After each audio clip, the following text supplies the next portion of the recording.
back. I want to welcome everyone here for some applications. I want to welcome everyone back for applications regarding automotive. And we are really excited to have kicking Ellen Lee. She's the technical leader of additive manufacturing for research and advanced engineering at Ford Motor Company. And she established Ford's dedicated AM research program in 2014.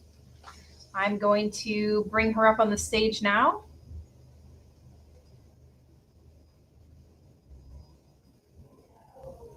And we will get this going. So thanks so much, Ellen, for joining us. And please feel free to take it from here. It's my pleasure. Thank you so much. Let me just share my screen with you.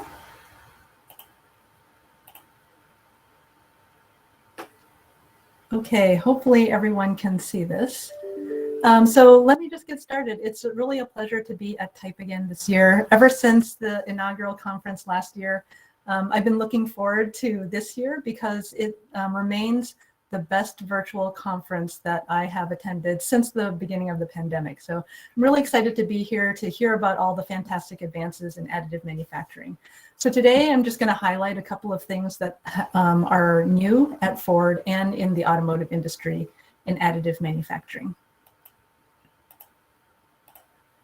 All right, so first, a quick review, why we care about additive manufacturing in the automotive industry. I think most of you attending today are well aware of all of the benefits and advantages of additive manufacturing compared to traditional, conventional tooled manufacturing. For us in the automotive industry, these benefits of design freedom and toolless manufacturing are focused on those that you see in the middle of the screen here. The quick iterations that we can do compared to tooled manufacturing again, allow us to get to complex geometries in which we can have fully integrated parts and multifunctional applications, which means we have fewer operations. That means we have potential to simplify and make our supply chains much more efficient, while at the same time improving the performance, customizing our parts. And above all, I think the reason that we choose to use additive manufacturing is for added value, things that we are able to create value with and cost savings. So you see a couple of images of different examples here. Some of these I've presented in the past. They range in use cases from tools and fixtures to advances in materials and processes to parts that have really improved function or customization. And so in the next slide here, I've taken all of these types of applications, and if I don't talk about them in this talk, or you're unfamiliar with them, feel free to ping me at some point during the conference and I'd be happy to discuss any of them in a little bit more detail. But of those applications, we categorize them in 4 main use cases for additive manufacturing in automotive. And these are shown here. Obviously, prototypes and engineering. We've been using additive manufacturing, like many manufacturing companies, for prototyping and the validation of new product design since the late 80s.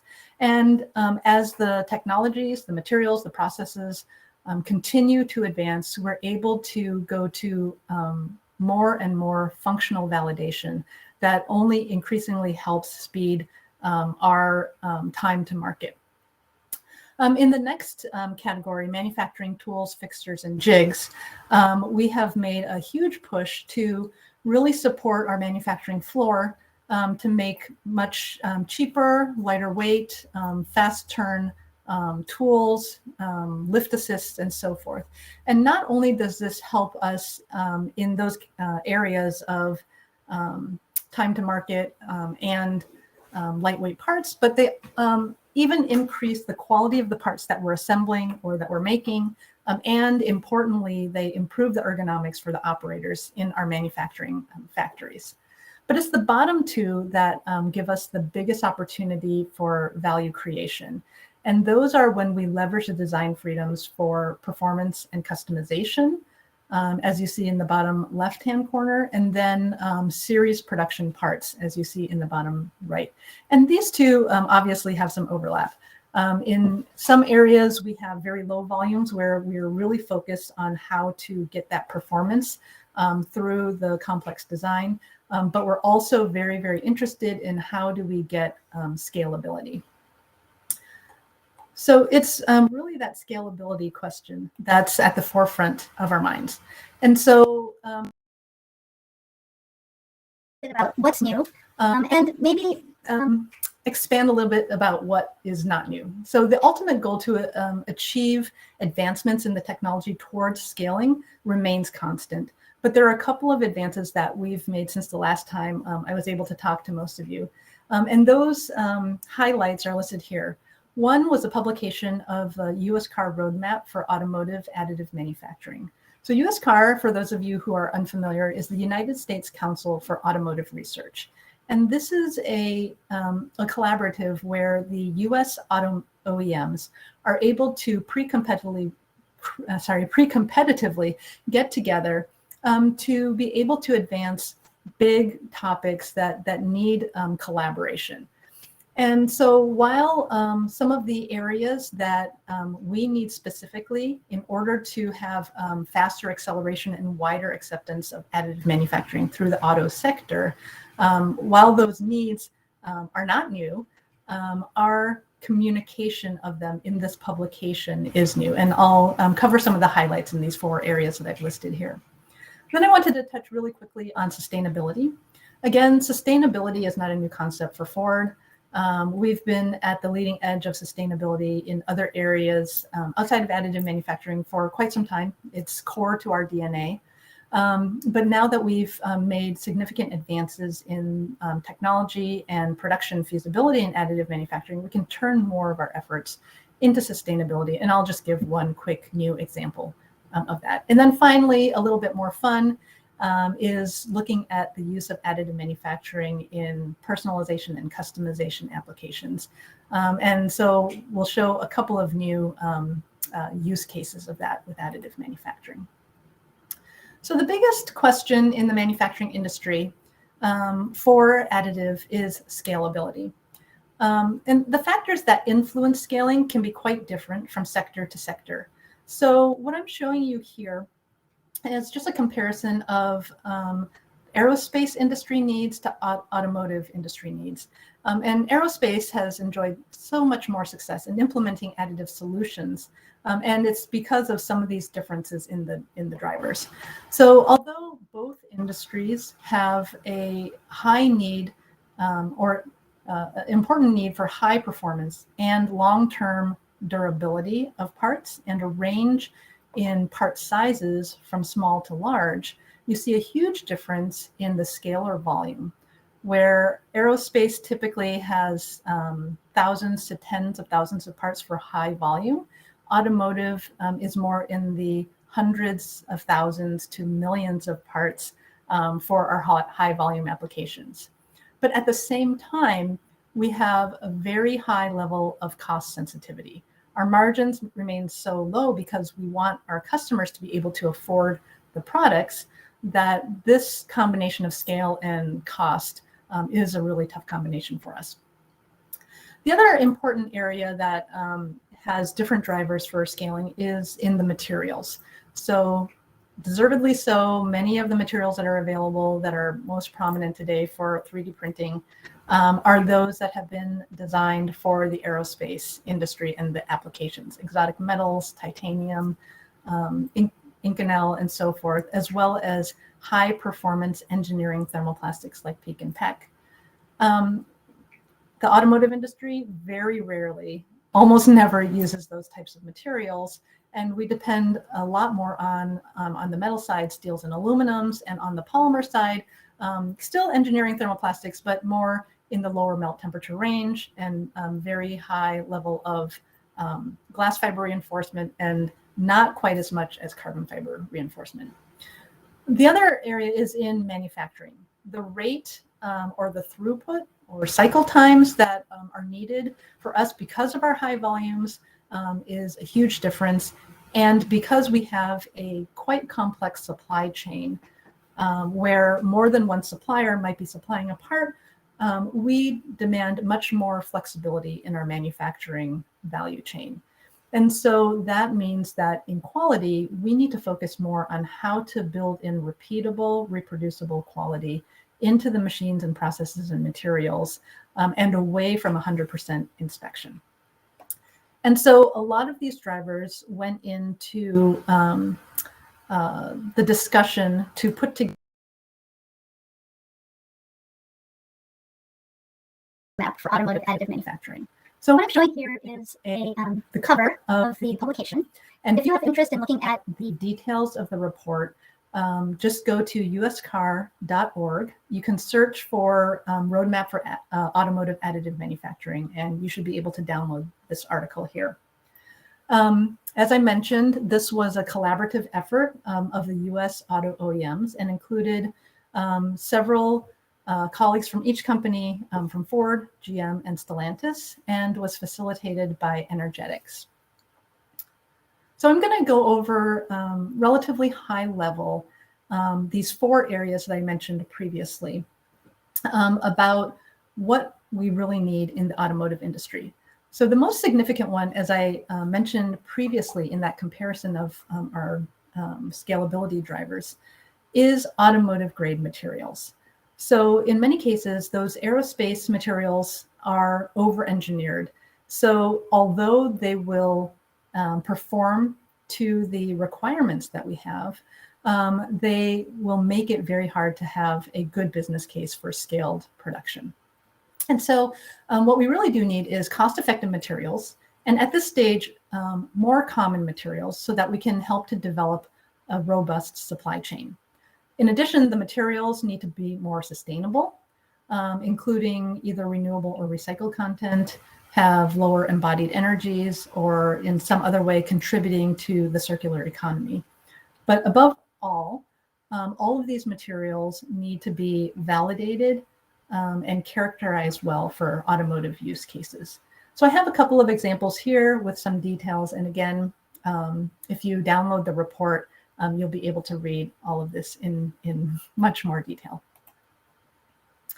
The next challenge is in manufacturing. So hand in hand with materials is the manufacturing processes. So in order to scale to automotive volumes, we need to improve the speed, cycle time, the throughput, the repeatability, and in many cases, the size of the hardware, in addition to the cost. Important to the repeatability and variability is automation and integration in our factories. So these are needed so that we can improve the quality and reduce any sources of variability that come into the factory. And this includes any post-print processes as well. So like materials, the manufacturing process also need to support sustainability, either or both, in low waste and low emission processes. So in design, many of the challenges in design are not unique to the automotive industry. In fact, I'll talk about some of the things that are challenges to everybody in the industry here. But because of the high cost sensitivity, design is the most impactful determinant for us of whether we can create value with additive manufacturing. And so we need to ensure that we have thought about a business integrated front end design that's integrated with the entire value proposition. And we need to ensure that our design workforce is versed in both additive manufacturing as well as traditional methods. And so these tools need to be compatible with common formats. So we can easily move from a part that is designed and made for conventional manufacturing alongside those and mating with those that are made with additive manufacturing materials and technologies. And then the final and fourth area is that of operations and workforce. And it's essential that we remember, as I alluded to just a second ago, that additive manufacturing is just one of the tools in our toolbox and needs to play nicely in the sandbox with our conventional manufacturing technologies. And so we need to ensure that these technologies are integrated into the facilities and interoperable with the same manufacturing execution system. And that means that they are subject in the factory to the same level of safety standards for materials and equipment. But we importantly need to develop, in some cases, new guidelines to account for unique risks for different types of additive materials and processes. For example, aerosols and powders, as you see in the safety PPE here on the slide. In addition, our operations workforce, just like the design workforce, needs to be well-versed in both additive and traditional automotive manufacturing processes in the factory. Okay, so again, if you want to learn more, please download that publication. So now I'm going to turn to sustainability. So I talked a little bit about sustainability in some of the other needs. Ford has long been a leader in sustainable solutions. I think recently, like a lot of other automotive companies, we've turned more towards electrification for sustainability reasons and have talked a lot about driving towards a circular economy. So in additive, now that we've shown a couple of examples of how we can achieve the technical, performance, functional challenges of using additive for production parts, we turn more towards how can we ensure at the same time that we make the processes and materials and products as sustainable as possible. So in powder bed processing, we are aware that we're working towards reducing the amount of waste for those powders that can no longer be reused back into the process again. And we know that through our iterative design and validation process, that a lot of functional prototypes meet their end of life earlier than a production part would. And so at the same time, we're developing strategies to deal with these sources of waste. So in this example, we've taken PA12 from the HP process, both from waste powders as well as old parts, and recycled them into injection molded fuel line clips that go into our F-Series Super Duty. So it's just one kind of fun example for something that we can start to think about in improving sustainability while we work on the longer term, more complex technologies to solve it. So finally, I wanted to end on a more fun note. Additive manufacturing is a excellent tool to enable customization and even personalization. Everybody wants to put their mark on their own stuff, our vehicles included. And so with this in mind, we are starting to design our vehicles with that customer centric focus. Not everyone is alike. We know that not everyone will use their vehicles in the same way. And so with this powerful tool of additive manufacturing, what can we expect? What types of opportunities are there? So this animation just shows one of our newer vehicles, the Bronco, and it's a prime example of this. So in this animation, you see that we've designed the Bronco to be very modular. Many parts can be removed and swapped with other versions of parts. The doors, the fenders, grills, roof, windows, all of those are possibilities for aftermarket. And if we look to our customer, the aftermarket in customizing vehicles for either off-roading or overlanding or trail driving, even racing in some cases, all of these are possibilities for how you customize your vehicle. So I wanted here to show just one example. This is a concept vehicle. It was shown at SEMA, which is a big aftermarket show for the automotive industry, where builders put together different concepts of certain vehicles.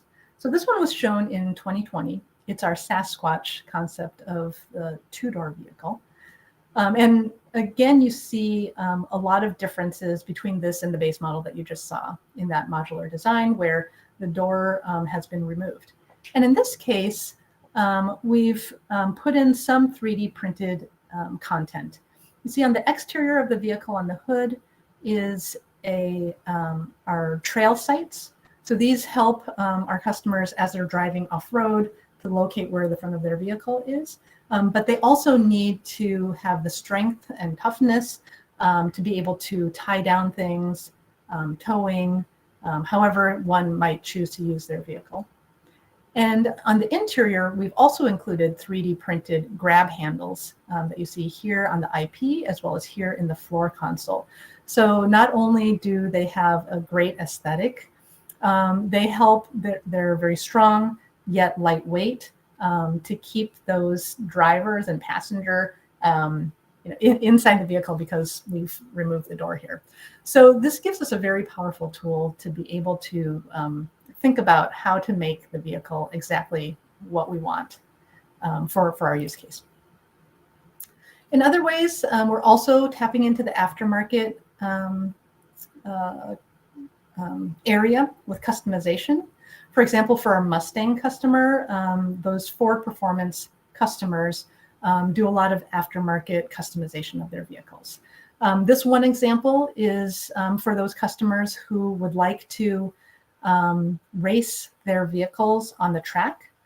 They can replace their chassis spring with a dual rate spring that can give them better drivability and grip on the track, while at the same time on street driving, give them a little bit of comfort still. So in this case, our incumbent supplier for the spring sleeve, which is the elastomeric part that you see on the spring here, was unable to fulfill their orders. And these sleeves, their purpose is to protect the spring from any clash during the compression of the spring. So we used additive manufacturing as a solution for this opportunity. So instead of retooling, we're able to avoid the costs of $150K or more by directly 3D printing a TPU material with the HP process. And at the same time, we redesigned the part to have better performance. We put in these holes for improved water shedding, which in turn reduced the weight significantly. We were able to eliminate the adhesive and improve the ease of installation by designing in this helical structure with a slit that would grab onto the coil as it was installed. And we're able to, at the same time, reduce the part cost in that application. But if you look in the lower right-hand corner, you see this red part. So it gives us further opportunities to personalize as well. Anyone who's putting custom parts on their vehicle wants people to notice. So in addition to different possibilities in color, we see here also these cutouts for water shedding.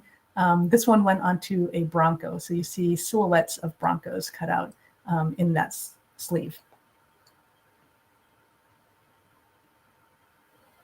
So finally, my last example for customization and personalization. We bring this possibility into the DIY space. So this is the new small pickup platform called the Maverick.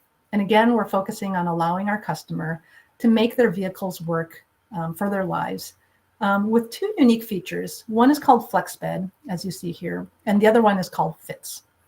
With FlexBed, we designed in things like threaded holes and bolt-in C-channels here on the sides of the vehicles. There are several slots and pockets molded into the pickup bed here, so you can slide in dividers or any types of attachments with 2x4s. There are several power points with 12-volt power to maximize any accessories that you may want to put in, and any storage solutions. So we're really thinking about DIY. So in this next slide, we have an engineer talking. Oops, sorry. In this example, we have an engineer talking about customer options, depending on what that customer has, what their budget is, how they want to use their vehicle. So I'm going to play this little clip, and hopefully you're able to hear it. With bike rack specifically, we love this idea of duality. So the bike rack accessory that we offer might be more than $200, but the do-it-yourself equivalent of the bike rack is around $45. Right, so not only can you have certain accessories that are available for purchase, we can also really embrace that DIY to make those accessories exactly what we're looking for. And then finally, what I mentioned, FITS, which is the Forward Integrated Tether System. And this really enables 3D printing or additive manufacturing community. Simply what it is the slot that you see right here. And it's a standard slot into which you can slide in different types of accessories. This slot is located on the interior of the vehicle in the floor console. So this for the second row passengers, as well as inside the storage compartment that's underneath the seating in the second row. And as you see from some of the examples here, you can purchase accessories that have already been either printed or injection molded that fit into this FITS slot, anywhere from grocery bags to cup holders to dividers for storage and anything that you can dream up. So what we're doing is encouraging those DIYers to download the design of that FITS slot and then put together whatever it is they need in their vehicle. So in our internal community in product development, we had a design challenge that was exactly this. And our folks came up with things like airflow diverters to direct the air in the second row for air conditioning, cell phone holders, game tables, trash cans, pet food bowls, anything that those rear seat passengers would like. And in fact, I have one example here where we designed just a simple cell phone holder for the back. And you see we have the standard fitting that slides right into the slot. So we know that our customers know exactly what they need from their vehicle, and allowing them a way to implement it and attach it into their vehicle really allows us to give the customers passion for their vehicles. So I'll conclude today with just a recap of what's new and really what's not new. So the driving forces behind what our ultimate goals are for scalability and to communicate to the additive manufacturing community is not new, but the report is new. We want to be able to act with a unified voice to break free from this every project requires invention. What's not new is the focus on the circular economy, but what is new are some of the examples where we're doing just that to improve sustainability. And finally, I think everybody here knows that enabling customization is what additive manufacturing can truly do very, very well. And we hope that some of the design features that we put into our vehicle allow us to leverage additive as much as possible for customization. So that's it for today. I thank you for your time, and I am happy to answer any questions that you might have. Thank you so much, Ellen. And we are just about out of time for this first presentation here. But if you want to take one of the questions, we can go ahead and do that. Okay, so so I do see one question that's really upvoted about hardware size being a challenge. And the question is, what kinds of parts are being held back from being printed because of the size? And I think it's more of a combination of parts and process. So it's what you need out of the part. For example, in one process, powder bed processing, we see a lot of potential for scalability. And part of that isn't just that we need a hardware big enough to make one large part.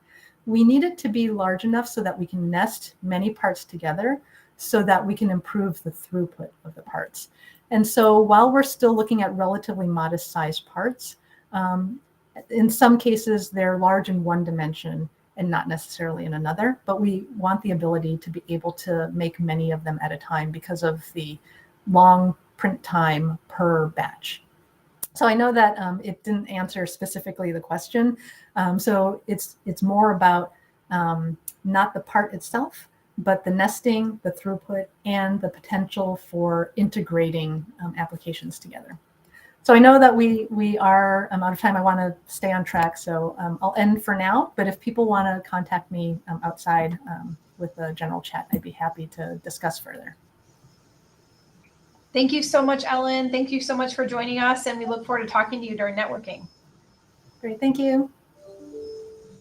I'd like to invite to the stage now Stephanie Pearce. Stephanie joins us from Rivian, and she started her additive manufacturing career by working at a 3D printing lab at University of California. I think I lost your voice. Give me 1 second.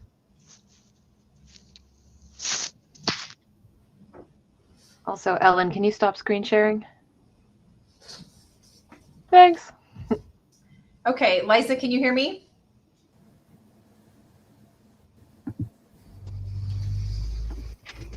Yes, I can hear you, Melanie.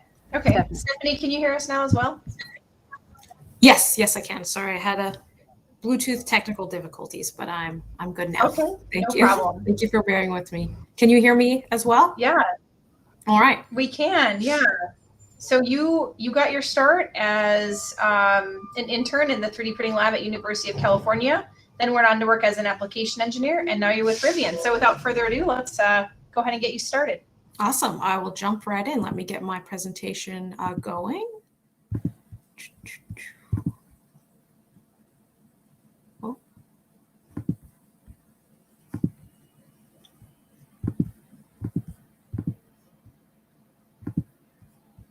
Okay, hopefully you can see that. All right. Can you see my screen? I don't have very much visibility.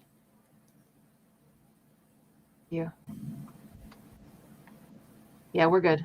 Okay, perfect. Then I'll jump right in. Thank you for the confirmation. So my name is Stephanie Pearce. I'm a additive manufacturing engineer working at Rivian. And I'm going to talk today a little bit about how we use additive manufacturing in the design studio specifically. So I'm going to give you a little bit of background about how the automotive design process works, and then sort of go into some specific use cases for additive in the design studio. So first of all, the design process and the design studio. So the design studio is in charge of how the vehicle looks inside and outside. So they do that first, almost always with 2D sketches. So we'll have our designers sketch designs, and that could be 30 or 40 designs for one vehicle or for one interior. And those will get pared down to choose the best ones, or the ones we are most interested in, to convert those to 3D data. And that will be done either in the computer with CAD or with scale models. And you can see picture on the bottom is a scale model of a vehicle there. The picture on the right-hand side is a full-size buck. So any vehicle, once we do the scales and we pick a particular vehicle, maybe 2 or 3 we really are passionate about, those will be chosen to become full-size bucks. And that's milled out of special automotive clay. So you can see on the left side of this vehicle is the before milling, and on the right side is after. There's really a lot of detail that's captured in that milling, and additive does play a role in that, the scale model and the full-size model bucks. So to talk a little bit more about what a buck is, it's really astounding. As someone who is not necessarily has an automotive background, because I came more from the additive world into automotive, I was pretty blown away about how realistic these bucks look. From across the room, you wouldn't know that that's not a real production vehicle that you're standing across from. And additive plays a big role in that. And I'll get into that a little bit more later. But so a buck is mainly a steel and plywood frame. And attached to the plywood, you're going to have foam that's milled with an undercut to the geometry of the vehicle. Then you're going to pack that with an automotive clay that's specially designed for this process. And that's milled to the geometry of the vehicle. And then it gets a wrap. Scotch Cal or Dynoc is usually what's used, very similar to a a vinyl wrap that you might put on your actual vehicle. It just makes it look like it's painted, and it looks like a high finish on that. And then lastly, we'll install hard parts. These hard parts are very likely additive parts. And that's what really sells it, that this is a real vehicle. So on this picture here, you can see the shark fin antenna, which is on just above the clay section in the rear portion of the car. That would be an additive part that's finished to look like a production part. Same goes for the side mirror, especially if this is a new vehicle, it's a new side mirror design. There's no production part to install there. So that would be an additive part that is printed and finished to look like a production vehicle, as well as the wheels and the headlights and the taillights. So to go a little bit more in detail about the headlights on this next slide, or in general, I have a picture of R1T, which is Rivian's truck. So this is a picture of our production vehicle, but I'm going to use it to point out some of the parts that we would be 3D printing for the scale models and the full-size models. So everything that's marked in red would be a single part that's printed and finished to look like a production part. So we have the tow hooks in the front, that would be printed as one part and finished up, painted to look like production. Same goes for the grille and the door handles. If it was a Dynoc wrap, we would print the part and they would actually just wrap the 3D part in the same Dynoc, so it actually looks like it matches exactly the body side of the vehicle.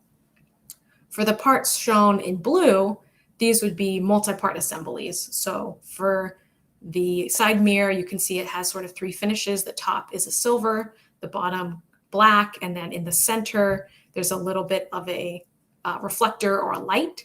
So that would be printed as 3 separate parts, sanded, painted separately, and then assembled together and installed into the vehicle to look like the actual side mirror.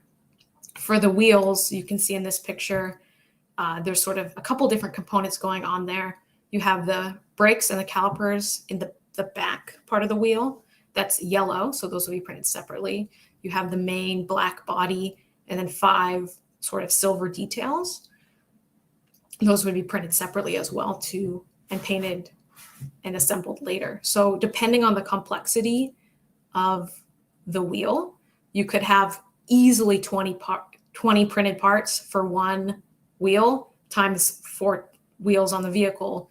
And if we're doing scale models, that could be 3 or 4 different scale models. So we really rely heavily on additive to help sell to make these scale models and the full-size models look like real production vehicles. And it really helps the design team understand and evaluate the geometry and to make a decision quickly without having to second guess themselves, which in the long run is really valuable. The last thing is the headlamps and the tail lamps. This is probably, in my opinion, the thing that makes the scale models and the full-size models look absolutely real, is when you're looking at this 3D printed headlamp or tail lamp and you can't tell that it's 3D printed because it's finished and put together so well that there's no difference once it's sitting in the model. So how do we go about printing something like a headlamp that's as complicated as the one in these pictures to make it look like a real production vehicle? So again, you're going to print a lot of parts separately and finish them separately to give that look. So these are pictures of production vehicles, but I'm going to point out some parts that would be printed. So we have the 4 projectors in the pill shape shown by red arrows. Those would all be printed clear and polished to look like real production vehicles.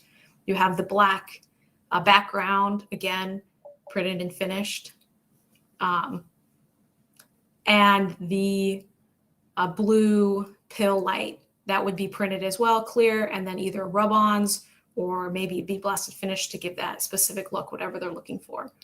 So that's 6 parts right there, not including the black carrier that would hold everything together and a lens that would go across the front. So that's 8 parts just in the pill that would be printed, as well as each lamp segment, the light bars would have 3 parts. So that's the carrier, an inner lens, and an outer lens minimum. So for scale model, just for a set of headlamps and tail lamps, it's like 34 about parts that get printed and finished. So again, we're relying heavily on additive so we can get these parts quickly, and they actually do finish. They finish them up really well, and they look like production parts.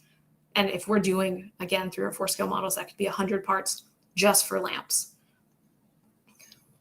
When we go into the full size models, it's a lot of the same parts with a little bit extra detail. So the badging, for example, on a scale model might be a rub-on or a 2D graphic. But for the full size, the badging, for example, and the picture on the bottom left, on the B pillar, that would be 3D printed. And the badging that says Rivian on the driver's door would be 3D printed as well. As the company is producing more vehicles, these parts, the badges, are something that we're able to get our hands on in the design studio. But as a new automotive company, everything is going to production right now. And a lot of production parts we love to have, we just can't get our hands on them because there's none to be had. So that's where additive really comes in and kind of saves the day on that one, because we can get parts that look exactly like they should, but we don't have to take them out of the production line. So another use of additive is for a CMF buck. So CMF is part of the design studio, and that stands for color, materials, and finishes. And this is the department that decides how the vehicle is going to look color-wise. So they're concerned about textures and paint and finishes, and if we're metallizing something, what hue does it have, and all that sort of important stuff that can really affect the look and the feel of the vehicle. I swear, you go in that room with the CMF team and you give them 2 samples of black, and they'll tell you exactly the difference. And I'm just looking at it like, oh, okay, we have 2 blacks. So they're really good at what they do in that room. So something we might do a CMF buck for would be a door panel. So on the upper right corner, we have a picture of the R1T. This is a production vehicle again. Door panel with a green armrest and a silver bezel and a silver door handle and a wood detail behind the armrest.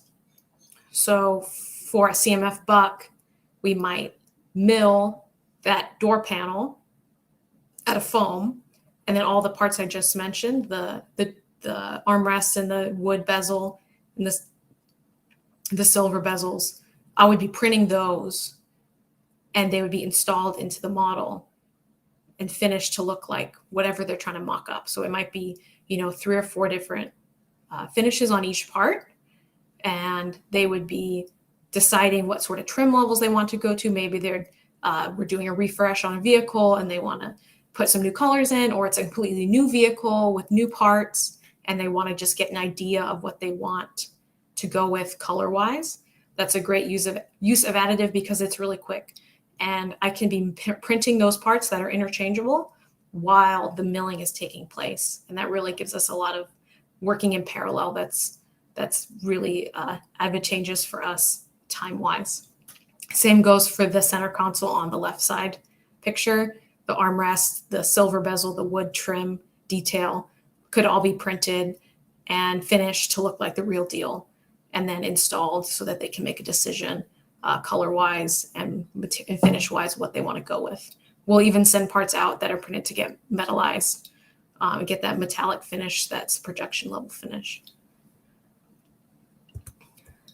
So far, all of the applications that I've talked about really take advantage of technologies that can produce large parts with a high quality finish. And for that reason, we tend to lean pretty heavily on SLA and PolyJet. I particularly like PolyJet because I don't have to worry about supports. And a lot of the parts are just sitting in a model or sitting on a table, and I don't necessarily need extremely strong materials or anything particular for the material properties. I just need it to be rigid and to hold up over time. I also can print a large steering wheel in black for a quick demonstration with my clear parts that are going to be polished and installed in the scale models at the same time, which is really great for me because that gives me a lot of ways to make sure everything gets done on time. So another great use of additive is for the interior bucks. So an interior buck, the same way an exterior, a full-size buck is a model of the outside of the vehicle in clay. An interior buck will be a model of the inside of the vehicle, either in clay or in foam. So this is sort of a picture of what one could look like. Interior buck will feature like a full instrument panel, full interior geometry on the driver and the passenger side doors, a center console, steering wheel, and maybe even seats, depending on what they're doing with that particular interior buck. This is a really great example of how subtractive and additive manufacturing shine together. So on the left side, you'll see interior buck with a foam milled instrument panel in the white, and another component, the orange grab handle on the side. So a grab handle is something that's particularly, I don't want to say difficult, but time consuming to mill just because it has the undercuts. And so it really makes a lot of sense for us to have the mill do the large body IP that needs a lot of detail and is very large, and then to cut that handle off, that grab handle off, and print that separately. Because the 3D printer doesn't care what the geometry is. It doesn't have any, I'm not adding time because there's an undercut like a subtractive manufacturing piece of equipment would. And then we'll marry those two parts together in the end. And so we can, and since they're produced in parallel, we're saving time there as well. And then on the right-hand side, you can see that would inform a design choice. This is the left picture is not a Rivian, and the right picture is, but to show us, how we want that to look in the end. So here's another picture of an interior buck. This one is clay instead of foam. So this would also be milled. But one of the huge advantages of milling in clay is that it gives our design modelers the opportunity to change it on the fly without having to go back to the computer or go back to the mill. So, and part of that, in this picture, you can also see they have some additive hard parts. So these are parts that usually aren't going to change in geometry, or maybe would be very tedious for the mill to mill, and they'd have to, if they were making large changes, they'd have to make those changes around those parts. So it just makes sense to have those be removable. So like the vents, the screen, maybe even the steering wheel, the cup holders, those parts would all be additive, finished or not, depending on the level of the buck that they're trying to show. And if we're making large sweeping changes to the geometry of this IP, especially in the beginning, all those parts can be taken out. We can let the modelers do what they do best and change that up. And then we can just install those parts back in to the buck once it's done. And that's a really quick and easy way to maintain the geometry of those hard parts and have them ready for evaluation when it's time for that evaluation. One of the other great uses of additive in the design studio is just tabletop models. So nothing too fancy here, but a lot of times, especially with a vehicle where you're going to be, we're designing something that it's going to be touched, it's going to be used, it's going to be in the hand. We want to be able to evaluate it in that same way. So for a steering wheel, for example, I can print 3 or 4 different steering wheel sections in one go on a PolyJet machine and have those ready for evaluation, possibly even the next day. And that will help them really design to choose a path and to make a good informed decision in the beginning so that we don't have to go back and change things later if it's not good. Another example of that is a grab handle, same thing. You want to be able to evaluate it in the hand, and additive really shines there because you can print multiple copies, usually without, depending on the technology, but usually without a huge time increase. And that just gives our designers a great opportunity to really feel what they're doing outside of the computer. The last use is for parts that the end user might not even be able to see.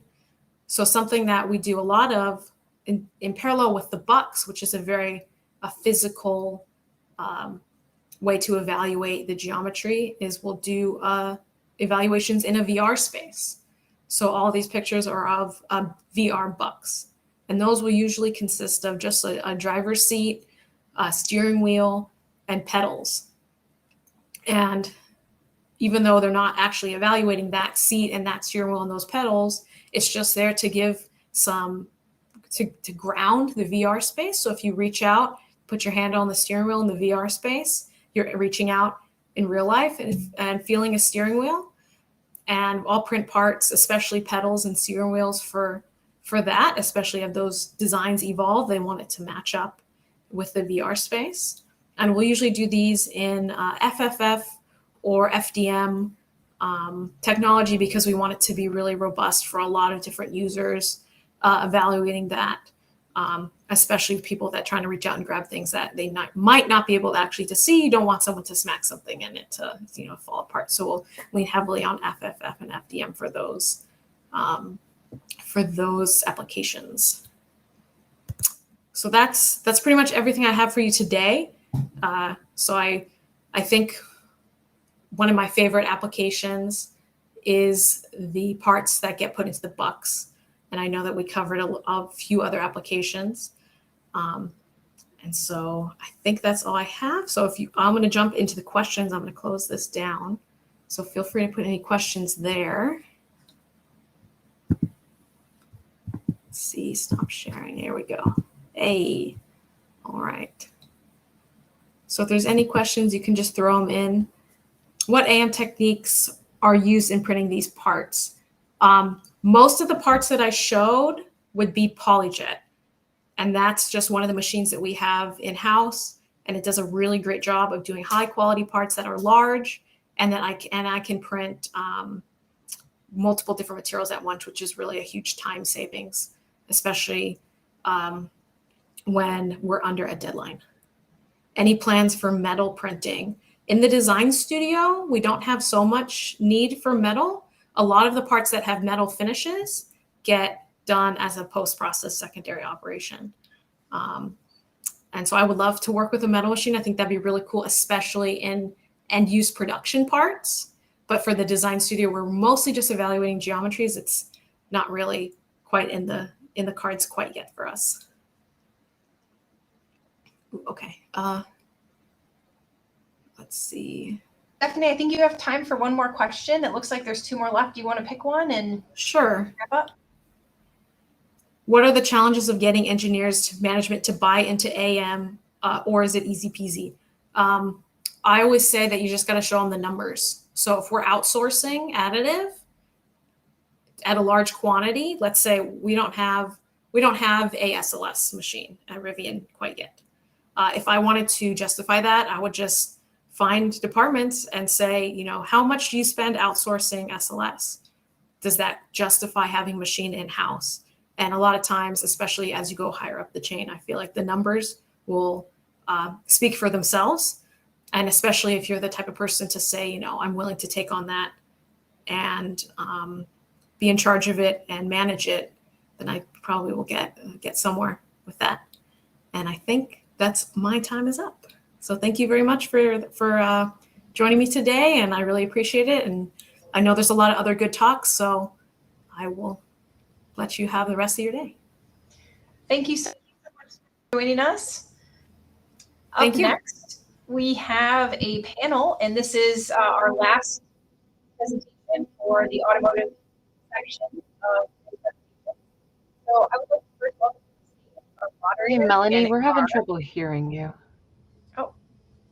Oh, there you go. Start speaking again. Okay. All right. Well, thank you to Stephanie for joining us. Is that better, Liza? Yes. Yeah, you're good now. Okay, great. Our very last presentation of this automotive section here is a panel, Digital Transformation by AM for the automotive sector. And I'd like to invite Janet Carr to the stage. Janet is going to be moderating the panel, and she is the SVP of Digital Transformation at Link3D Materialise. And Janet, I'm going to go ahead and bring Taylor and Meghan up if you want to introduce them, and we'll get going. Fantastic. Hello, everyone. My name is Janet Carr. Thank you, Melanie, for the kind introductions. I'm part of a company called Link3D, which recently got acquired by Materialise. And our whole schlick is how to enable additive manufacturing factory floor through digital solutions. And now part of Materialise, there's a suite of digital systems that are out there that I'm becoming more familiar with. And we know that these tools are very helpful for supporting scale of additive manufacturing, whether it's for prototyping, design, personalization, manufacturing through supply chain execution. So I'm really excited to have here Taylor Doty from Divergent and also Meghan Rock from Desktop Metal. Maybe you would like to introduce yourselves first, Taylor? Sure. Yeah. So I am the production manager for additive manufacturing at Divergent Technology. So we are currently working on executing our internal vehicle program. So if any of you guys have heard of the Divergent 21C, or the Zinger vehicle 21C car, we print most of that chassis and are also doing subframes for other vehicle companies. And Meghan? Hi guys, my name is Meghan Rock. I'm the Director of Application Engineering at Desktop Metal. At the company for about 4.5 years, and before that I spent about 4 years at Stratasys as an application engineer as well. Amazing. And we want to bring this conversation today because we have both Taylor from an automotive company, Meghan representing the hardware, and then myself on the digital side. But throughout the entire process, what we figured out, what we have decided to talk about today was explore the beginning phases of enabling additive manufacturing from part induction, design, and optimization. Then in the panel, we'll move on to manufacturing. And then we're going to follow through with what are the trends in today's technologies like AI, machine learning, texturizing tools. So let's start with part induction. Taylor, what is it like to start the process of identifying what parts to 3D print when you're looking at your car and figuring out what to build next?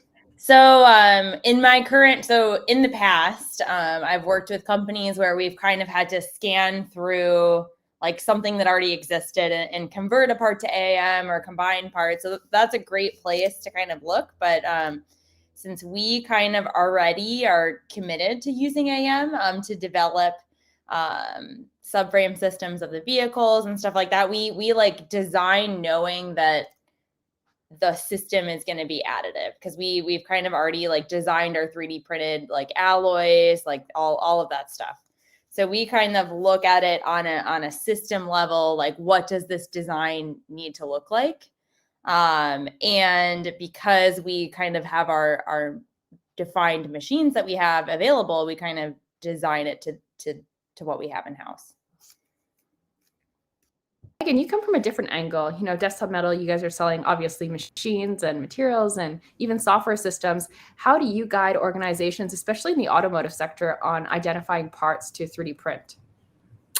Yeah, so most of the time, the way that we come across the parts and the application opportunities is a customer has a problem that they're trying to solve.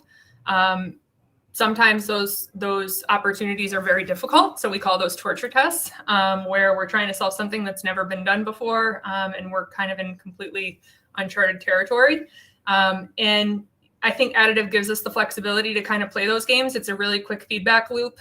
So it's worth taking a try and attempting the part and, testing it out in the application. But I think one of the things that we try to kind of focus people's energy on is one, evaluating the opportunity as a whole. So maybe you have a particular part that you have a supply chain issue, for example. That's a big topic right now.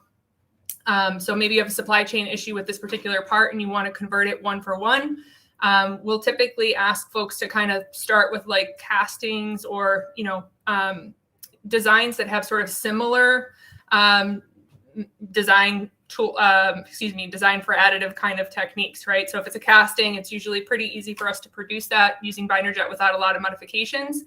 But there's got to be a lot of different pain points associated with that for it to make sense and be feasible for printing. So we'll give them the outline of how much it's going to cost and how many you could produce, and really kind of give them the full scope so that they can make a decision before transitioning a part. I think we hope to see more traction in like replacement parts for legacy parts, as well as, you know, we see trim pieces. We talked about this the other day, Janet. We see trim because that's kind of low hanging fruit, I think. But it's important to also look at the pieces that are around the additive component and look for opportunities for, you know, consolidation of assembly consolidation or things like that as well. Yeah, and there are tools out there. I've heard of Caster 3D. There's Trinkle. A lot of organizations are building their own DIY tools based off of the manual workflows that are being developed today, and then digitizing it. What are some of the tools that maybe you have tried or explored, and what are the pros and cons of these applications? You're talking for identifying particular parts? Yes, that's right. Yeah. Yeah. So a lot of times what we'll see is someone will send us a spreadsheet of parts that are a specific material and then XYZ dimensions. And maybe they're coming from their castings, right? And so they pick a material they know we have available in a bounding box that we can produce on our printers. And then they already have the cost to manufacture. So they'll just send that to us and ask us to quote it. And a lot of times we can produce those parts, but it might not make the most sense to produce those parts. And so it's kind of it ends up being a very manual process, because even if you can kind of, you know, drum down to like the parts that could be produced based on material and part size, like I said, you want to be able to optimize the parts, add more value, you know, light weighting, especially for automotive, right? Improving fuel efficiency by light weighting components. Being able to show that additional value is really important. And so right now it is a manual process. Somebody is a champion within those sites. A lot of times these automotive OEMs have entire teams dedicated to this, and it's their job to kind of, you know, locate those opportunities and bring them to the OEMs. Mm-hmm. And Taylor, do you have any experience with tools like these?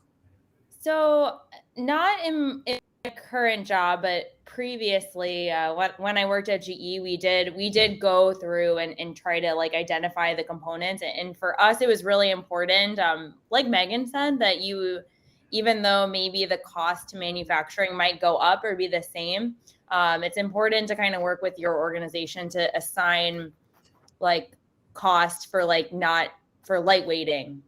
Like if that is really important, or like maybe your supply chain got smaller because you're producing it in-house versus going through a supplier. So I think like thinking of those trades, because it is really easy to kind of just look at how much you're paying for it now, and not really think about, oh, but if I combined 3 parts. So kind of thinking not just at a single part level, but more at a system level, supply chain level thinking is very important in identifying these parts. Yeah, definitely. And Matt, thank you for mentioning that Caster 3D, Trinkle, and Twicket are great, amazing companies. So organizations out here, if you're looking for ways to digitize some of the business calculations for comparing like traditional costs versus additive manufacturing cost, design for additive manufacturing, and other factors that might help you identify what parts could be considered for 3D printing, those are definitely some solutions to look into. So moving on from part induction, now let's say you finally chose your part, now you're designing your part. What are some of the favorite tools that you guys are using design for different types of applications for additive with regards to automotive? Because in automotive sector, as we saw in the Rivian presentation, you know, you've got small parts, you've got large parts where you need to have some different cuttings and glue them back together. I know Magix has great tools for that. But there's also texturizing tools so that when you're doing your prototypes, you can actually model out a realistic, you know, leather experience versus, you know, whatever it might be to help you get to that level of realism to hopefully bring this prototype to the manufacturing side. Taylor, anything you'd like to share on your favorite design tools and what features have helped you? I use a lot of Materialise, actually. Oh, really? Yeah. I mean, I think we use standard CAD. We also at Divergent, we have a software team that we're working with because there's like a lot of intersection between analysis, topology optimization, build. So we kind of see that there's like a little bit of a loop between the people that are designing our parts and then the people that are making them. So we kind of try to connect everyone. So we do have some internal tools because we look at it as kind of a whole system level And we kind of really like to like plan out our whole build. So like a big thing for us is like how productive can we be? Because we're using powder bed and we really want to be as productive on those machines as possible. So that's a big factor too. And how like and if you look up our company, we basically divide these subframes into components and are automatically assembling them. So like how do you divide them efficiently to get good like build numbers and that type of thing. So we have software geared towards that. But for build preparation, I definitely use a lot of Magix tools. That's probably my main go-to one. I know like Topology is really awesome. I've done a trial with that. Dendrite is really great. We're in like a partnership with them, like a development partnership with them. Can you talk a little bit more about that regarding like solutions like Dendrite or Topology for those that don't know what these technologies are? Yeah. So Topology is a tool where they have. I don't have as much experience with it, but it's a very great tool in terms of processing, like being able to pull up like huge models, generating lattice, generating self-supporting structures in different areas. So kind of like a very good like CAD tool. I know like back when I did more design engineering, we would manually like design one cell of the lattice and like propagate it in NX, and it would take forever. And I did all my supports in NX and it would take forever. So there's so many tools now that make it less painful for you. So I would say to not do that, because it made my life very awful. Wait, what was the other thing? Oh, Dendrite is very good with, and I think a lot of other softwares are developing this way, but like automating build processes. So like a lot of companies, like when they have a part, they eventually want to have like an automated build every time, where either automated labeling or like automated selecting surfaces that need support. And so like Dendrite really brings a lot of like coding interfaces that are accessible for everyone to kind of automate a lot of these tasks where you may not need really a lot of skill, but it's something if they're done incorrectly, like if something's labeled incorrectly, it just multiplies like throughout the entire manufacturing process. Yeah, and that becomes really important when you're doing serial production and you want to make sure that every part is made the same way. Yeah. And Meghan, how about you? Like, what do you tell the newbies that are coming into this? What tools to get started with? And then for those that are more advanced, I know you have a new solution called Live Sinter, and you know a lot of folks say that oftentimes design for additive manufacturing is siloed from manufacturing itself, and there's a need for creating that feedback loop, because when you're designing for additive, it's not just for printing, but all the post-processing, finishing, and QC that happens afterwards. Can you share a little bit more about how you can bring the downstream process to the front end? Yeah, I'd love to. So I also use Magix. Like I can't function without it. So it's that bad. But I use Magix for, if I'm playing around with nesting densities and I want to kind of tweak things to see if I can fit more parts in, or we actually can build, we have a plugin for desktop metal support generation. So if you want to create your own supports in Magix, you can do that as well. So I use that a lot.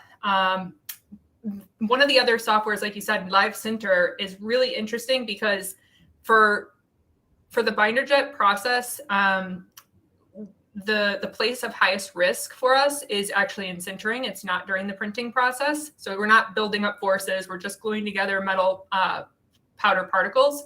So where things get tricky is in the furnace. So I can take a part from a customer and I can choose what I think is the best orientation that I'm going to sinter that part in. And I can actually just run a sintering simulation that basically applies all of the forces that the part's going to see during sintering. So that would be things like, gravity, the frictional force between the bottom of the part and the plate that it's sintering on. And there's a bunch of other different parameters that it's going to measure for and account for. And you basically run a sintering simulation and you can watch how the part behaves. And then you can generate supports either in Live Sinter or in our slicing software that comes with our equipment called MFG. or in Magix, like I said, there's a lot of different ways you can generate supports, but you can look at how the part is going to behave in the sintering process, and then you can sort of support in those areas. Live Sinter also is able to negatively offset the geometry. So it's basically going to look at how something's going to behave during the sintering process. It's going to negatively offset it. So basically distort it in the opposite direction to compensate. And then it's going to rerun the simulation. So it does it 5 times so that, because, you know, after you pre-distort the geometry and then you sinter it again, you have a different physics problem, because, you know, something that used to be, you know, level is now, you know, pointing upwards. And so it'll run it over and over again until it reaches the appropriate negative offset. And it takes the guesswork out of which position should I be sintering this in, what kinds of things are going to go wrong. I've had several situations where I've had, you know, issues with parts and run them through Live Sinter and been like embarrassed to say to customers, like, well, as you can see here, this is what happened in the furnace. And had I checked it before I printed it and sintered it, I would have been able to, you know, catch that. So I like to use it before I even generate supports or anything, just to see how things are going to behave. That's fantastic. And Taylor, do you often do this as well with laser powder bed fusion technology? So yeah, we've used a few build simulation tools because our parts are hollow and very thin wall. We kind of did not have a lot of success with the out of the box tools, and also we are like developing our own alloys and our own parameter set. So we had tried to kind of use some of the out the box simulators. Currently, we really look at or kind of developing our own algorithm where we're mostly looking at results of printed parts with no compensation. So we do is laser powder bed is slightly different, because instead of gluing the powder particles together and then sintering them, we are basically welding layer by layer. So you do see a lot of thermal distortions, and it can happen. And there's orientations too. So I know Materialise has a plugin, and a lot of them really show you the trends correctly in terms of using it exactly to offset the surface. We just haven't found enough success with it. So we basically will actually print our parts and kind of compensate based on that. But not to say that you can't develop that. That just hasn't been where we've focused a lot of our time on it at Divergent. Yeah, it's really interesting, because last time when we chatted, especially when we talk about manufacturing, there's folks like Bello 3D who have launched the Sapphire technology, where there's in situ monitoring of the print, and then it automatically corrects the print to make sure you have highest quality output.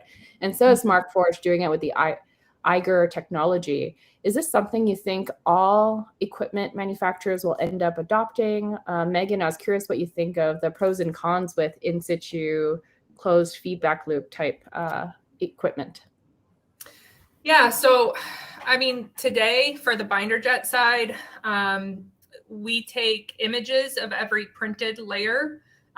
We take images from like top lighting and side lighting, so we can get different, we can see different things based on the way that we light the build up. And then we could, you know, compare that with the build slices. But today, most of the software developed is assuming that the printer is, behaving normally.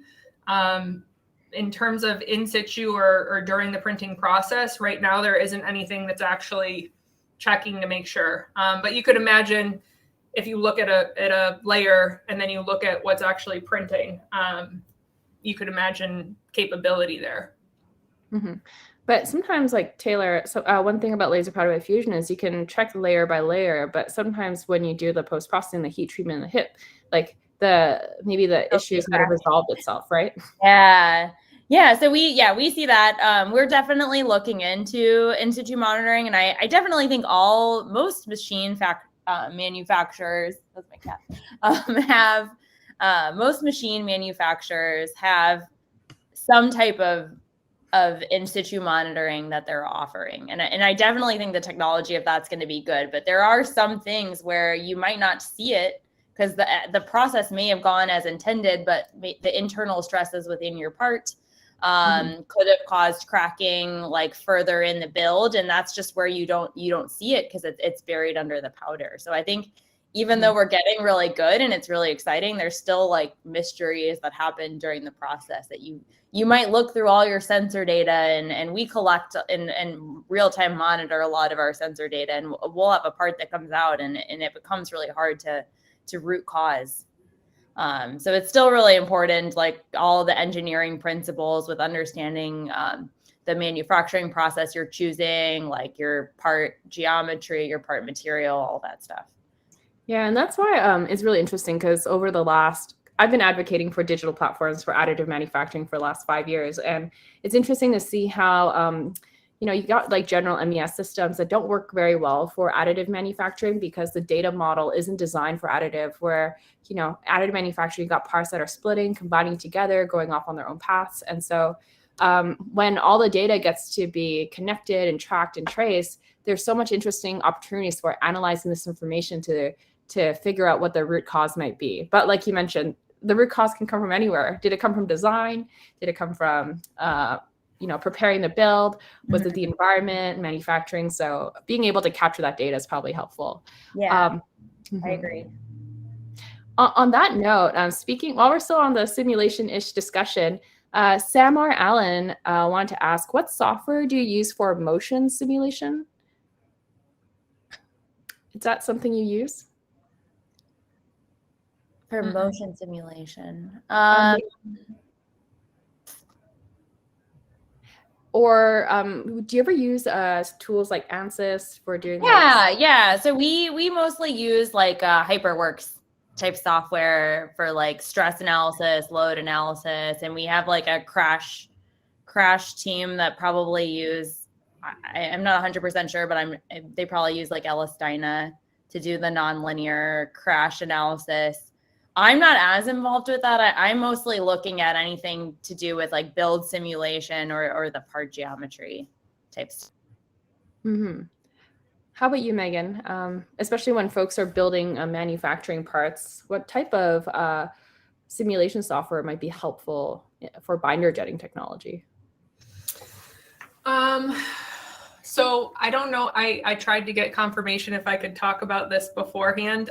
It was a project that we did with another company, but I can tell you that folks are working on software that basically helps designers to optimize for the process. So there's different technologies. For example, if you're going to be producing a part via casting and you want to optimize the topology for a particular load case, it can consider the manufacturing process you intend to use, and it is not going to give you a final design. It's going to give you a really nice starting point of the design optimized, and then you kind of have to go in and manually tweak things. So it's still an iterative kind of manual process, but it starts you in a place where you wouldn't have been without the topology optimization side. Understood. And while we're talking about topology optimization, which requires a lot of data and data processing, how do you think AI, artificial intelligence, and machine learning can be applied in additive manufacturing, whether it's from the design, the manufacturing, or post-processing side of things? Yeah, I mean, definitely to stop a build when you're seeing issues. A lot of machines already kind of have that built in, where if it sees an issue on the like post recoat photo, it'll like try to recoat a few times. So I think that's kind of something already in place. Let me think. Sorry, your question was AI stuff, just how it can be used in. Yeah. Okay. Yeah. I mean, we're really using all of the sensor data to really track, for example, when we need to change filters. That's not really AI. Like right now we're doing it a lot and using automated tools, but not really putting in that burden on the operators, for example. Like I have all these dashboards that I've built that turn red or turn green. but it does like leave room for automation. So I definitely think there's room to improve.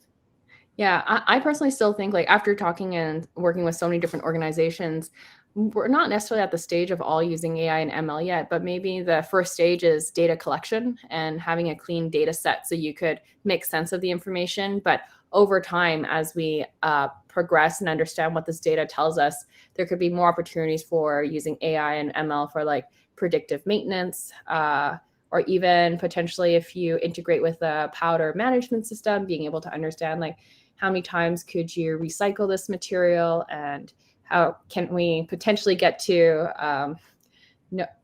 not having to, I don't know, throw away our stash and refreshing that in the future? Is it possible? I know some organizations have gotten there, but if that could be made easier for everyone, that could help save costs for a lot of organizations, let's say. Oh yeah, I remember doing calculations, and like I think at least where I was, it was like 10 times it could be reused. The SLM machines are interesting because they self-sieve, so it's almost like continuously reused. So yeah, I think that's very interesting in the powder handling over time, and as you get larger and larger machines, like how that works.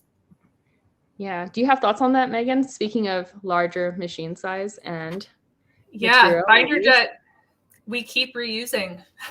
We reuse our material 100%. So, you know, we take out obviously anything that's been partially bound, but we are reusing the material 100%. And I know there's definitely sort of best practices. It's a manual process at this point where, you know, you're putting test specimens in every build, and you can, you know, manually measure and make sure that nothing is out of range. And then you can tweak accordingly. So it's still a manual process. But I mean, as we get towards, you know, more automation, like you're obviously for binder jet right now, there isn't a whole lot of, you know, automated depowdering and things like that, but there needs to be. There's definitely a need there. So the industry is definitely going to go in that direction. And when it does, then maybe there are ways that you could pull those, you know, density cubes or specimens out of the depowdering process and throw them into a separate place where they get some sort of analysis done. Yeah, most definitely. And speaking of that, we actually have one of our top voted questions, kind of aligns with Depowdering. Not necessarily depowdering, but what are some of the technology gaps you see for industry that we need to all address? You mentioned, Megan, depowdering. Are there other technology gaps we need to address for the automotive sector or in general? Well, material development, there's a big push on the material development side, at least in the binder jet, you know, kind of technologies, because the automotive sector typically shies away from stainless. There's obviously particular applications where stainless steels make sense, but when we talk to every automotive OEM and we say, you know, we can offer stainless, there's pushback because of joining, you know, complications, how it interacts with other materials. So material availability is huge. What materials we're able to produce. We are pushing very hard in that sector right now, because we know that that's going to be a focus in order to make the industry successful. So yeah, that's a big one. Depowdering, like I said, that's a big one. Our process requires sintering furnaces. So there are sintering furnaces available today, but there could be advancements made there as well.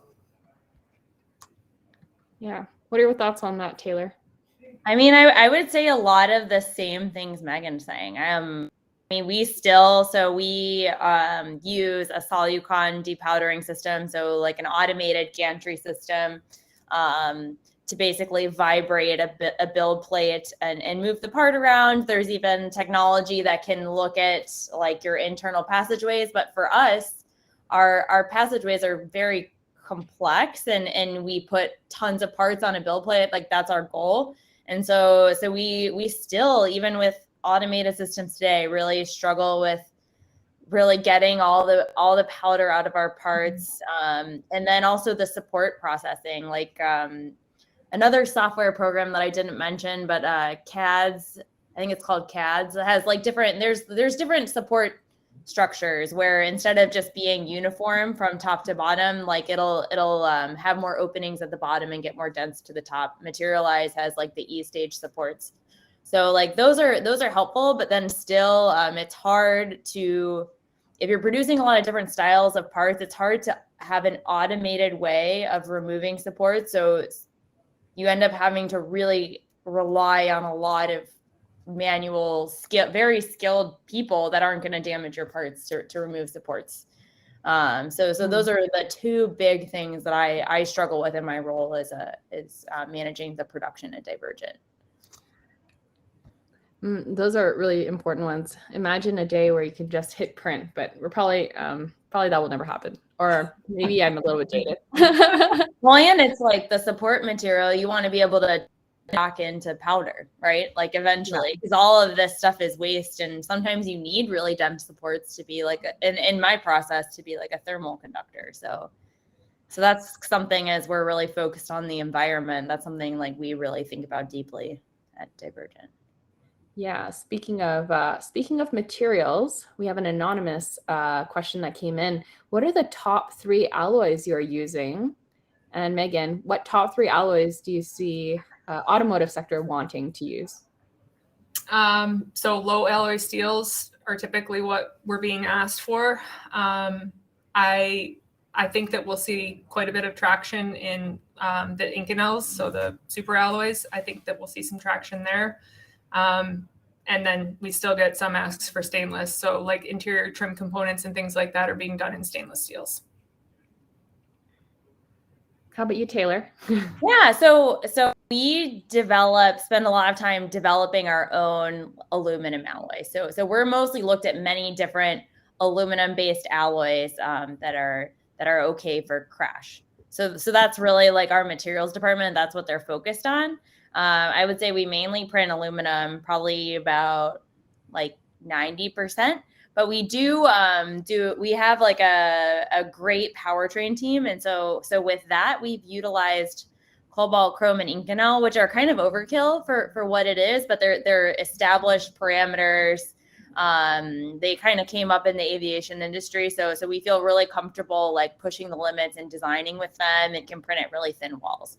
So we use that. It might not be the exact tool for the job, but we had been using some titaniums, but with the powder bed and the thermal distortion, it's not, we typically with the parts that one hasn't worked out as well for us. So we're mostly on the powertrain, we're on the Inconels, and then for everything else, we're on aluminums.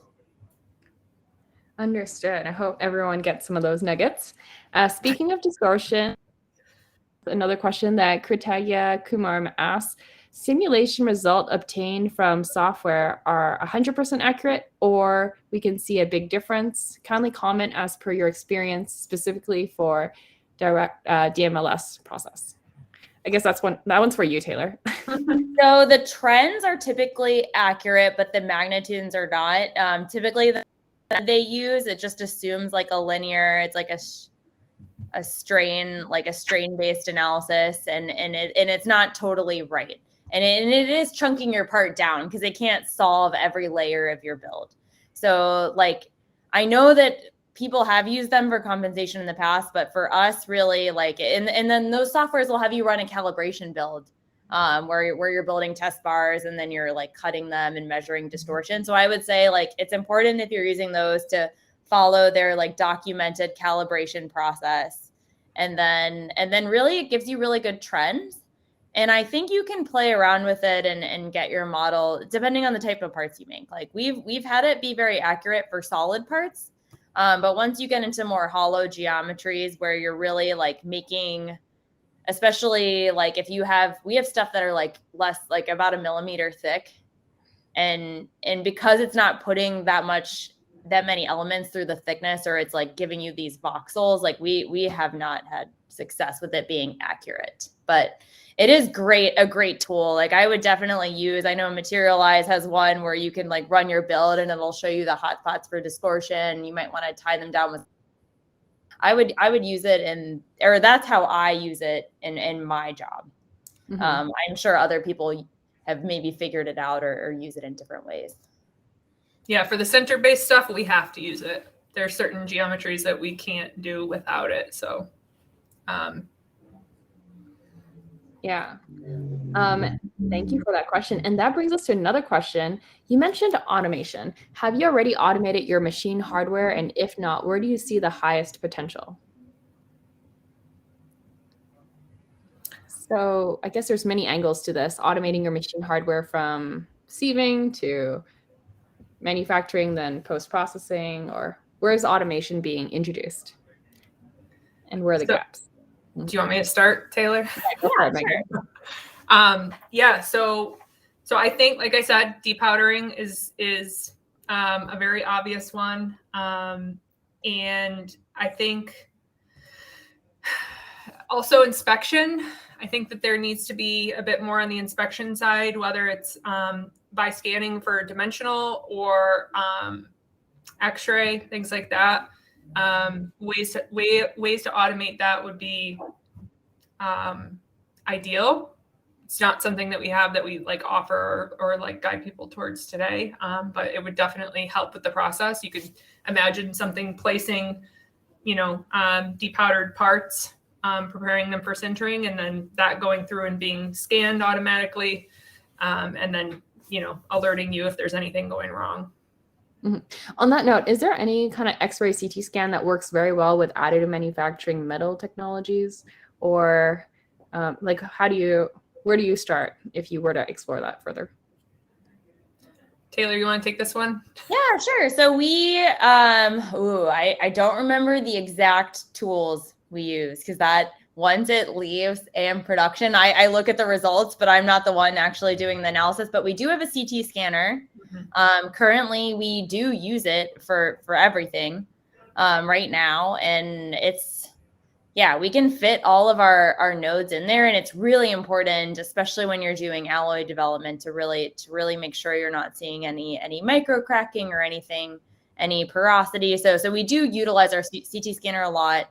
And then we use a lot of, we like ferro arm scan our parts at a part level. And then we even are having larger machines to look at it at an assembly level, because we really need to take a lot of that printing data and kind of it feeds into our assembly process. We have a meter scanner for CT, and then we have a ferro arm, we use the GOM, we have a bunch of different scanners, and the scanners help us with just kind of fine tuning our simulation. So sometimes when you run the simulation, it's close, but it could be closer. So we have what's called a scan offset capability in Live Center. So if you have a scan of the part that Live Center produced, or that you ran a first pass on and you forgot to Live Center it, you can take a scan of it and then put that into Live Center, and it'll compensate accordingly. So we use both of those as well. Yeah, that'd be really interesting. Like if you ever go to the Renishaw facility, they showcase their CNC machines, but there's automatic like CMM, dimensional accuracy measurement going on. So the system gives like feedback loops. So it will end up machining the part to like hopefully near net shape. Regarding CT scanning or X-ray CT scanning, it seems like that industry is getting a little bit more revamped these days. I know there's a company called Meter, and they have a very great like UI browser user interface so that folks can actually collaborate more efficiently, as opposed to back in the days, like applications were pretty siloed. Do you think this is going to happen across all other post-processing and QC equipment, going digital and providing better platforms for people to get higher quality output? Wondering what trends you see on that side. Yeah, I mean, I think that would be great. Like currently we're using systems where we'll get like a point cloud of the results, and it kind of, we like have limited licenses. So it is hard for people to just see the results. Like kind of what I see in my day-to-day is I really have to go back and forth if I want, because sometimes I won't want something best fit. I'll want it fit in the build orientation to see like, oh, did that support hold this feature down like I thought, or something like that.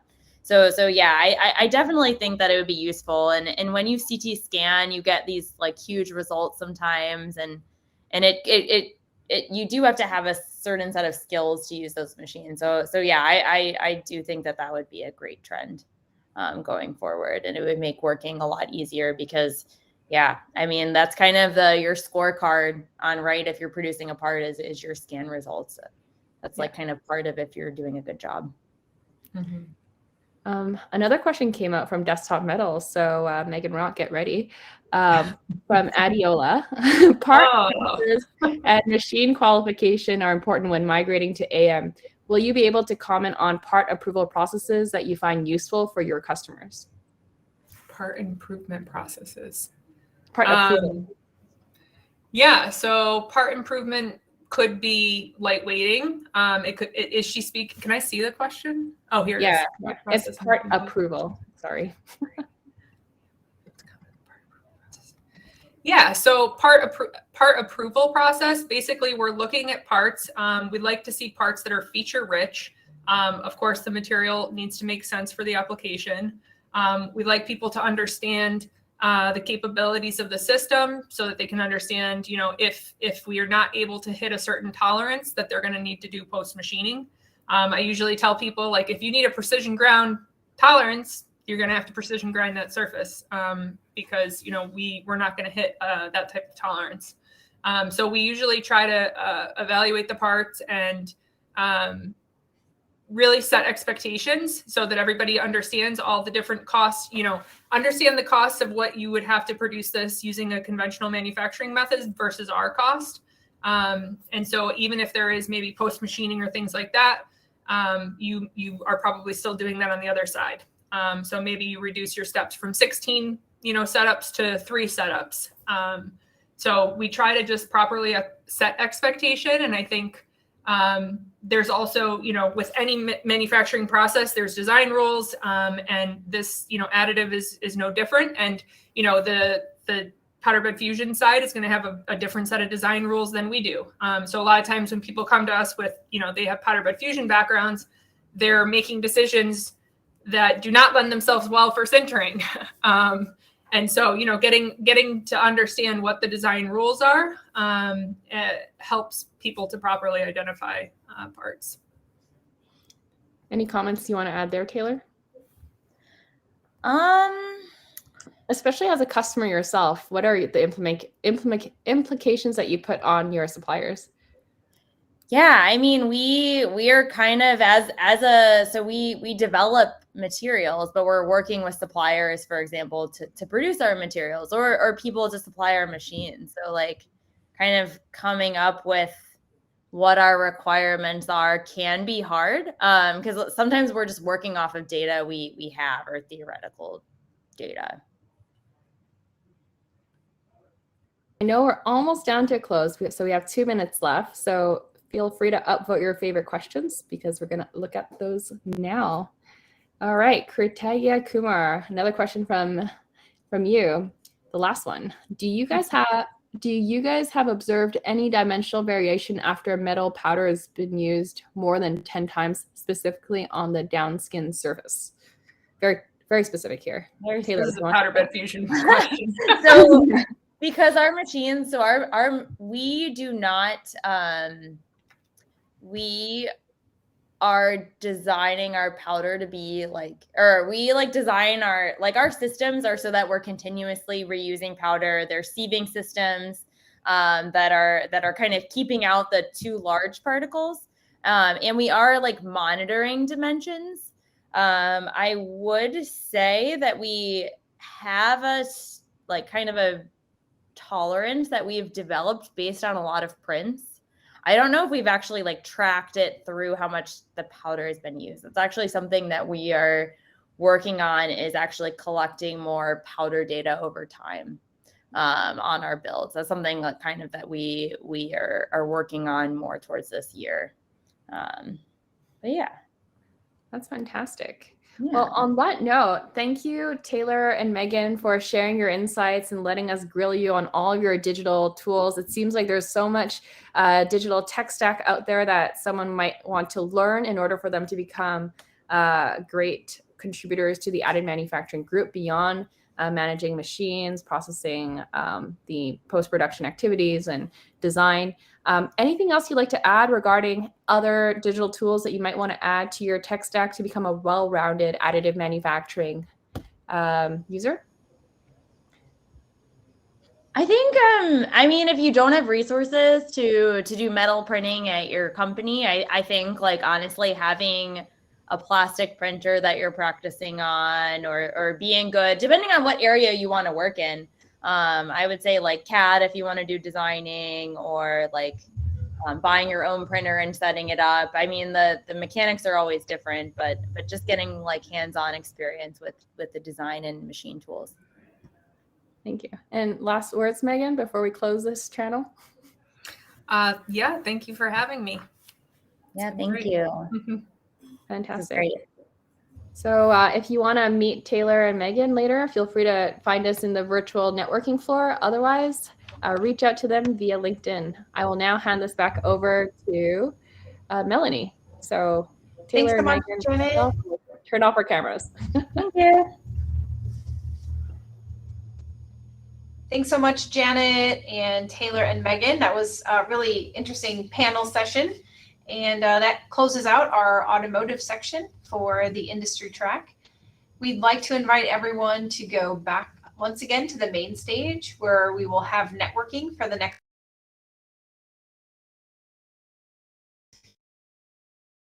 Back here in 2 hours. So please. We will be handing over the track to our next set of track leads, who will run the conference in all the different time zones. So no matter where you're tuning in from, you can either come back here in 2 hours, or you can watch it back on replay. And look forward to seeing all of you then. If you'd like to talk with me before, feel free to find me in the networking on the main stage. Take care, everyone. Bye-bye.